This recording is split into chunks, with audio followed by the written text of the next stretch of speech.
Voilà, nous allons découvrir aujourd'hui le Clap Facile 4, qui est donc un téléphone disponible en deux couleurs, un clapet, qui est très complet, très sympa, avec une belle forme et des belles finitions. Donc je vais vous montrer donc le téléphone. Donc voilà, pour faire le tour, donc vous l'avez en bronze, comme on vous le montre là. Vous l'avez couleur bronze, argent bronze, ça dépend comment on le voit le mieux possible. Argent bronze, donc voilà, je fais faire le tour du téléphone. Donc là vous voyez les icônes qui clignotent, donc appel manqué, SMS reçu non lu, hein, vous pouvez le voir. Là vous avez le flash, l'appareil photo, l'objectif de l'appareil photo. Au dos vous avez la touche SOS, toujours la touche SOS, le haut-parleur qui est assez fort. Ici une petite lumière, on va ouvrir pour faire ça, et le touche plus moins pour augmenter le son. Là vous avez un emplacement pour le recharger avec une prise micro USB, en plus de la base qui est déjà fournie aussi. Donc quand on ouvre le téléphone, donc quand on fait le tour, vous avez donc un clavier très grand. Vous avez ici trois touches M1, M2, M3 pour des raccourcis d'appel, mais vous avez aussi les touches 2 à 9 en raccourci d'appel, et vous avez aussi les photos contacts en raccourci d'appel. Donc vous avez vraiment un gros choix. Vous voyez, donc hop, 1, 2, 3, 4, c'est des raccourcis d'appel qui correspondent aux touches. Là vous pouvez mettre les photos, une photo de chaque personne comme vous le désirez. Voilà, selon le process, c'est assez simple à mettre avec le process qu'on vous indique dans le site internet, dans le guide d'utilisation. Donc qu'est-ce que vous avez encore là? Vous avez l'accès au mode silence. Ici vous avez un accès direct à l'appareil photo. Voilà.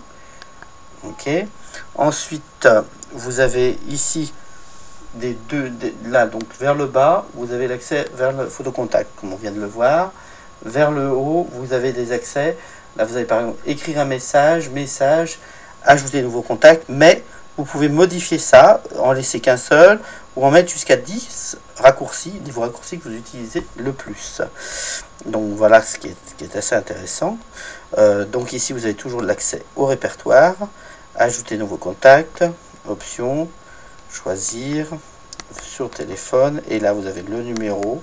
Vous pouvez mettre une image de l'appelant aussi. Une photo de l'appelant, mais qui n'apparaîtra qu'en appel entrant évidemment, hein, pas dans la liste de répertoire. Dans la liste de répertoire vous avez 10 photos contacts, mais après vous n'avez pas tout le répertoire avec les photos contacts qui vont apparaître en liste. Ça sera uniquement pour les appels entrants, vous verrez la photo, le numéro, voilà, l'image de l'appelant et la sonnerie aussi personnalisée que vous pouvez mettre aussi. Voilà pour ça. Donc menu, on retourne donc répertoire téléphonique. On descend, les messages, voilà, vous n'avez pas les MMS sur cet appareil par contre. Vous avez juste les SMS, voilà. Je voulais peut-être vous voir une boîte de réception, je vais vous montrer un message reçu. Voilà, affiché, j'ai eu mon bac, voilà. Vous voyez, c'est tout écrit en noir sur fond blanc. Une chose qu'on n'a pas vue, c'est la taille des écritures à l'écran, vous voyez, c'est assez grand, voilà. Ensuite, on va faire le tour, centre d'appel, donc ça c'est pour les historiques d'appel, les paramètres, on verra à la fin, le multimédia, donc caméra, vecteur d'image, lecteur vidéo, lecteur audio, enregistreur de son, voilà. Ensuite, vous avez l'alarme. L'alarme, c'est pour le réveil, principalement. Vous pouvez en mettre jusqu'à 5 différentes. Ensuite, là, vous avez caméra, donc caméra, accès direct à la caméra, voilà.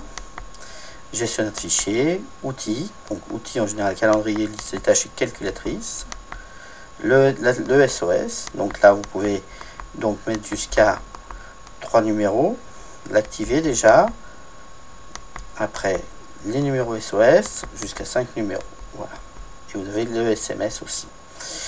Voilà, donc vous appelez, ça envoie un SMS jusqu'à 5 personnes et ça appelle le premier numéro.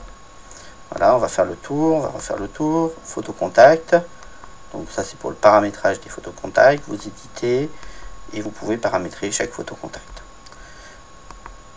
Les SOS, les outils, et on va aller dans les paramètres.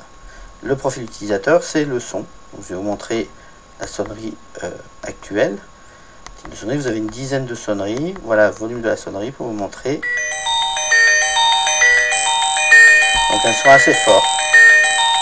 C'est dans les sons les plus forts, mais c'est déjà un son pas mal au niveau de la sonnerie. Vous avez une dizaine de sonneries possibles. Vous avez une dizaine de sonneries disponibles. Et vous pouvez en rajouter si vous voulez. Donc je vais en arrière. Réglage du téléphone. Donc date. Nombre favori, c'est les 3 touches qui sont là. 1, 2, 3. Parce qu'en plus des touches de 1 à 9, comme on disait, vous avez ces 3 touches de raccourcis. Donc vous avez beaucoup de raccourcis. Hein. Vous n'oubliez pas que vous avez aussi les étiquettes qui sont fournies, qui vous permettent de marquer au dos les raccourcis. C'est des petites étiquettes, c'est des plus que l'on fait. Voilà. Les raccourcis, comme on disait, que vous pouvez choisir et en rajouter. Paramètres de sécurité, paramètres réseau, le Bluetooth, restaurer les réglages. Voilà pour l'ensemble du téléphone. Voilà, donc on a fait l'ensemble du tour du téléphone, qui est donc le Clap Facile 4. Donc un téléphone très complet, avec un beau design, une belle finition, et très sympa. Voilà pour le Clap Facile 4.